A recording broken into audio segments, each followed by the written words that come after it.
In high school, I liked a boy from another class. This friend of mine was doing well in school, and we took turns being the top one and top two in the school.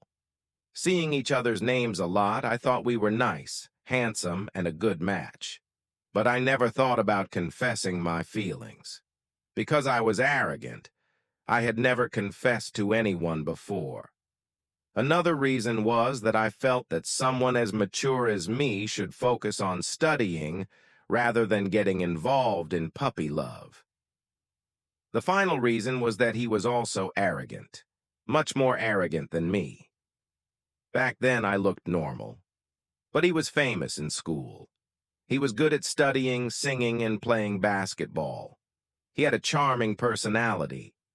I talked to him a few times, and his attitude was basically, "You're not worthy of playing with me."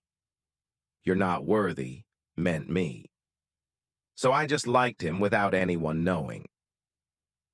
It wasn't until many years later, when we had a class reunion, that my old desk mate told a random story.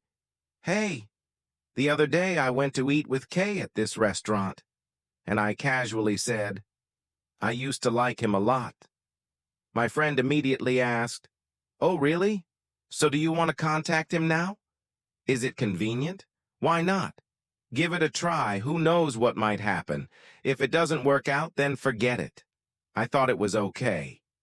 I sat waiting for my friend to ask for his phone number and eagerly sent a message to chat. It was dull. In general, we didn't connect with each other at all.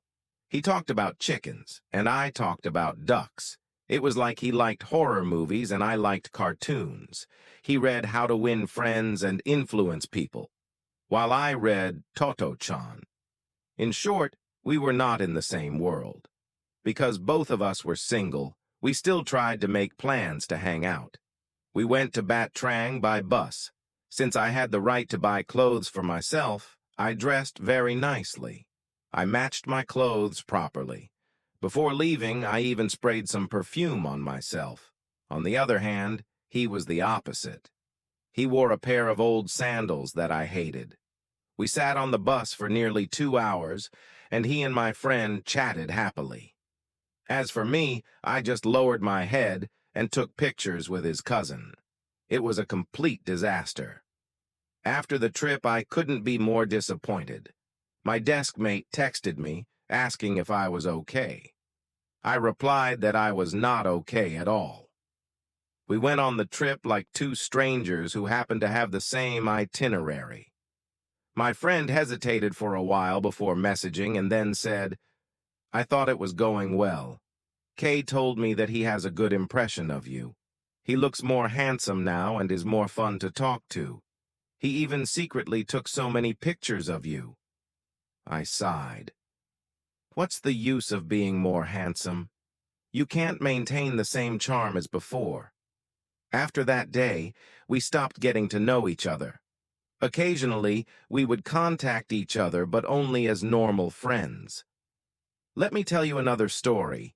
About 4 years ago, when I was still a relatively new boss, I once rejected a candidate. He was okay. But during the interview, he seemed a bit inexperienced and honest. During the interview, he expressed his admiration for me. He said that he had heard a lot about me from his friend, and he really hoped to work with me someday. I rejected him. Fast forward a few years, he became the head of a department in a partner company.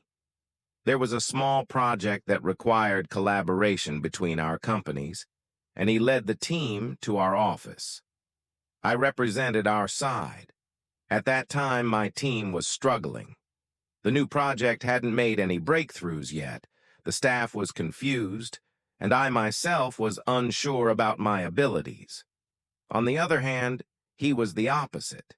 He had control over the highest revenue channels in the partner company, almost the largest channel in the market, if you consider that field. After the two sides shook hands, he was distant and avoided me from start to finish. It wasn't until the project was completed that he met me privately and said, "I used to admire you a lot." but now he sees me as normal. I was a bit bitter. Of course, from then on, we didn't contact each other anymore. I guess both sides felt it was unnecessary. These two stories are unrelated. I just want to say that in our journey of growing up, there are always things like growing out of someone, like me and the crush from the past, or vice versa, like me and the head of the partner department. I think it's normal.